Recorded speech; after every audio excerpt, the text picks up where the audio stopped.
Hey everybody, what's going on?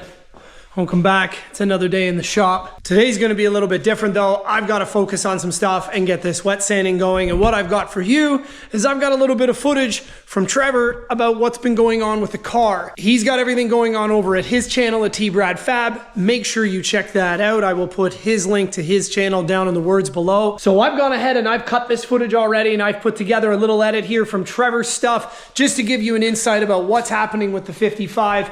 Everything he's done, all the rear end, the bridge, the bags, the links, the mounts, the panhard, all the stuff he's been working on diligently.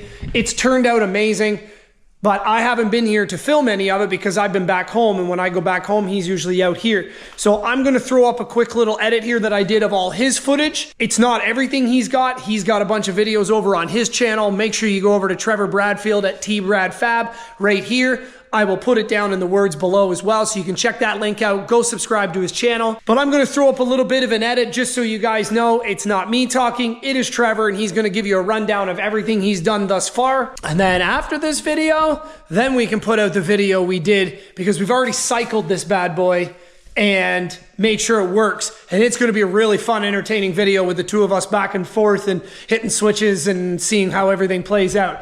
So this just gives you a little insight. Hope you guys enjoy this. Make sure you check out his channel afterwards. And if you haven't already, hit that subscribe button, hit the like button, and we'll see you in the next one.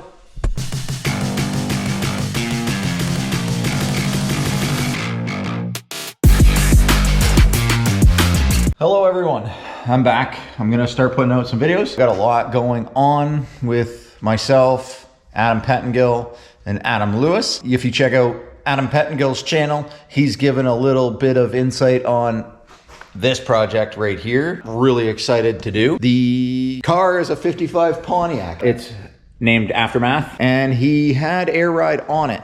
However, he decided that he wants to change out the wheels. But when he got the new wheels to replace these ones, they fit perfectly in the front. In the rear, they do not fit with the skirts. So we needed to come up with either A, narrow the stock axle, which we could do. It would just be a lot more involved and a lot more money. So we've opted for another option. We are going to swap in a S10, first gen, I believe, might be second gen S10 rear end, which is significantly narrow. If my memory serves me right, it's 6 inches narrower. So now I've undertaken the task of, I cut out all the old air ride in the rear, and I'm going to redo the upper bag mounts. We're gonna do a bridge style, mini truck bridge style in this thing, just to strengthen it up, bring the bags down a little bit because the wheels are way smaller. And then we're gonna do new bag mounts on the axle. We need to build new links in the bottom because the perches are narrower on the S10 axle than they are on the stock axle. I'll take you over here, I'll show you this S10 axle. I have it all covered up because of the wheels here. Here, we'll turn you around. So yeah, so these are the true knockoffs that he's putting on. I don't know the name. You'll have to check his channel out for all the details on it. It's lowrider stuff that I don't know anything about. So here's the S10 axle. Like I said, we're gonna use these perches, factory perches, and just put a 2-link back in it like it had. I know a lot of people knock on 2 links, but this one worked. It only gets, I would say, 2 inches or so of, he only uses 2 inches of lift. It just barely gets it off the ground. So I'm gonna go with a 2-link. We didn't wanna reinvent the wheel. We didn't wanna cut all the floor out. He still uses the back seat. So I'm gonna do a 2-link with a nice panhard bar, which should be fine for what it is. We're using uniballs up in the front there. So we're just waiting on them. I've cut out all the old stuff, cut out all the old bag mounts and all the old stuff. The shocks are sitting here, and I've started to decide on, or started to cut up plates and stuff for the new bags. So once I get this thing back up in the air here, we'll give you a shot at what I've got going on and where we're going from here. All right, so under the car, as you can see, I've got just a traditional bridge. What I ended up doing was putting a plate on the frame here to run the 2 bridges to. I notched out a piece to go in between the 2. My plan is to put the bag mount in here, weld that plate solidly to the frame, and then the bars will be welded into this plate, which should be plenty strong enough for this car. As you can see, it goes over to here. Same plate on the other side. Nothing is true, nothing square in here. It's just put up in here just to mock and test fit.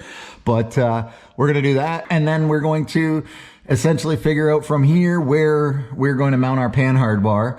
But I have a feeling it'll be probably somewhere up in this area, maybe over here. I'm not sure yet. But once I get the axle in here and get the bags all mounted and it's swinging, I can figure out where to put that.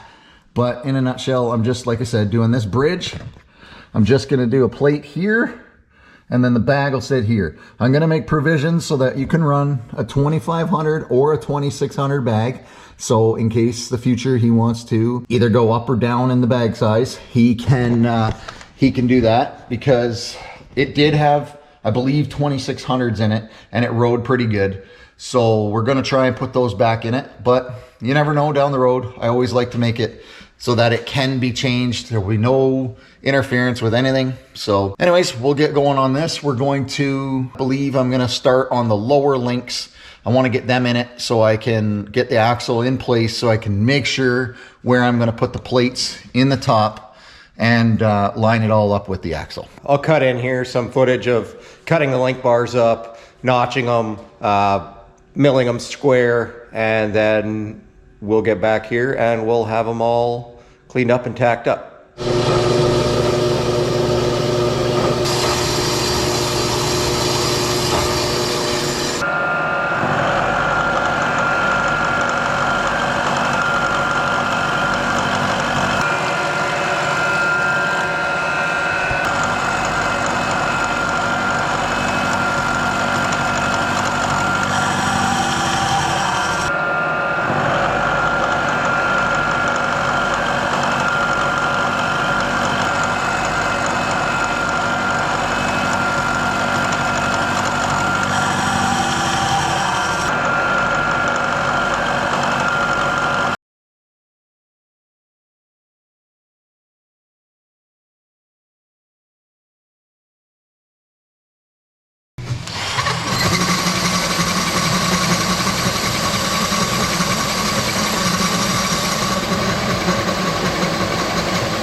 All right, there we go. There's the link bars.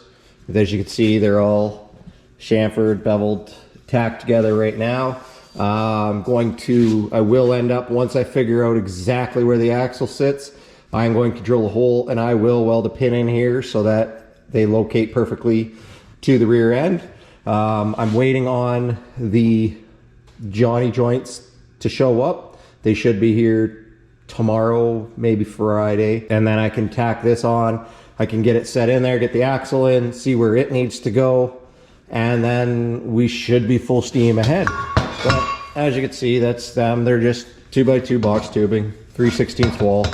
We're gonna lay some nice welds on them, and they should be plenty strong enough for the car.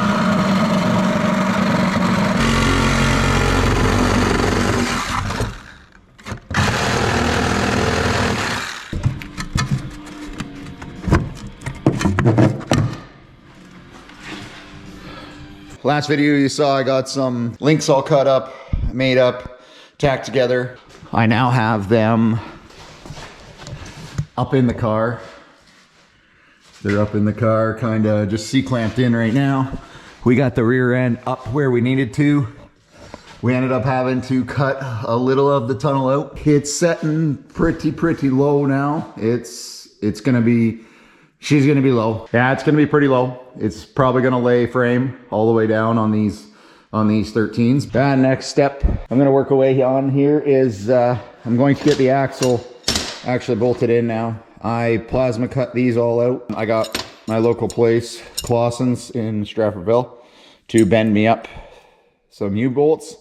So we're gonna get these up in there and get that axle fastened in with actual hardware and not C-clamps. So we got these all bolted in for now. Yeah, they're on stock purchase. There is a pin up locating it in here. I will end up cutting this off, capping the back end, obviously, make it look clean. And I'll cut the excess of these off, but that's what we got.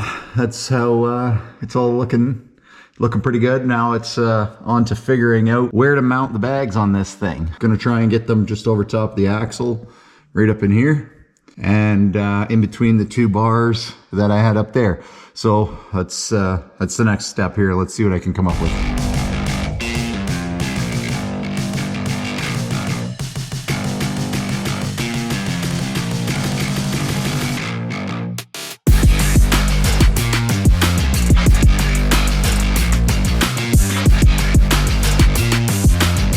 We got the upper bridge tacked together. I'm gonna fit it up in there now.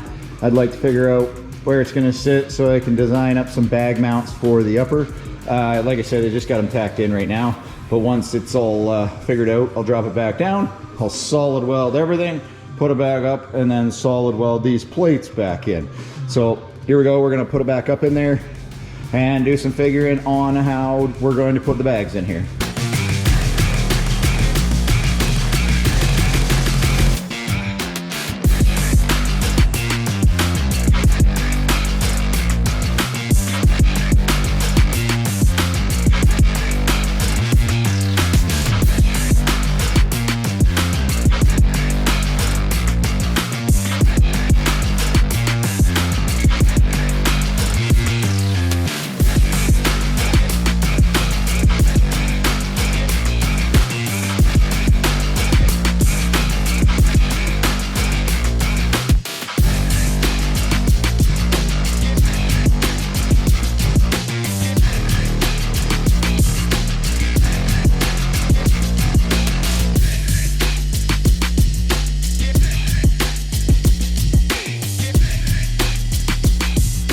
Okay, that's about all I got for this video for you. I know it's a short one, a little bit chopped up here and there, but just getting back in the swing of this YouTube thing. Don't forget, like, subscribe, share it. Also, don't forget to check out the other two guys, Cantuck Lifestyle and Adam Pettingill, for other updates on stuff. I'm going to strictly probably be sticking to the fabrication stuff on this, but check out Adam's channel. You can see updates on this thing too. He's getting this thing knocked right out. I am really, really excited to finally see this thing go to paint. If anybody knows me knows, it's been a long time coming and I cannot wait. Till then, we'll see you in the next one, everybody. Okay, so that just wraps up that quick little edit there from Trevor. Hope you guys enjoyed that. It gives you a little bit of insight about what's been going on the Lowrider project right now. So now we can drop the next edit, which we've already told you about. We'll drop that in a few days, so make sure you stick around for that one because it's gonna be fun. We had a blast doing this and getting it cycled and testing everything. We were laughing the whole way through while we were hitting switches. Don't miss that one. Thank you guys for watching. Hope you're having the best day ever. We'll see you in the next one.